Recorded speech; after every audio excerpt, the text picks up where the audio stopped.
சகோதரர்களே, பகல் முழுவதும் கடினமாக உழைத்து இரவில் படுக்கைக்கு வந்தவுடன் நமக்கு உடனே உறக்கம் வந்துவிடுகிறது. ஆனால் சில நேரங்களில் நோக்கமின்றி சமூக ஊடகங்களில் மூழ்கி போவது நமது மதிப்புமிக்க உறக்கத்தை மெதுவாக நம்மிடமிருந்து பறித்துக் கொள்கிறது.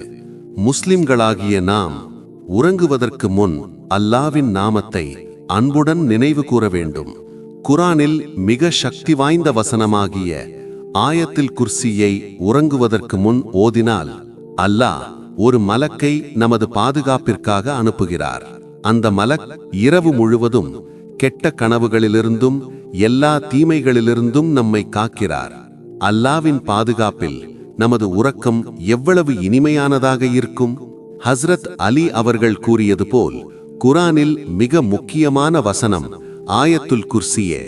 இது அல்லாவின் அளவிட முடியாத மகத்துவத்தை விளக்கும் அற்புதமான வசனம்.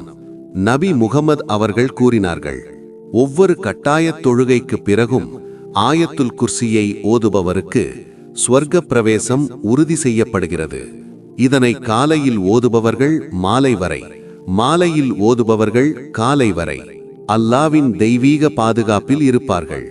இந்த ஆசீர்வதிக்கப்பட்ட வசனம் அருளப்பட்ட அந்த நொடியிலேயே 70,000 மலக்குகள் பூமிக்கு தாழ்ந்து வந்தனர்.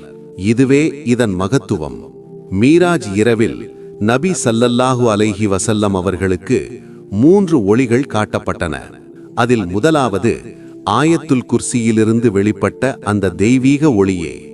ஆழ்ந்த உணர்ச்சியுடன் இதனை ஒரு முறையாவது ஓதுபவர்கள் நிச்சயமாக அல்லாவின் நெருக்கத்தை அனுபவிப்பார்கள். யாராவது தமது வீட்டில் ஆயத்துல் குர்சியை ஓதினால் 30 நாட்கள் அந்த வீட்டில் ஷைத்தான் நுழைய மாட்டான். 40 நாட்கள் மந்திரவாதத்தின் விளைவுகள் அணுகாது.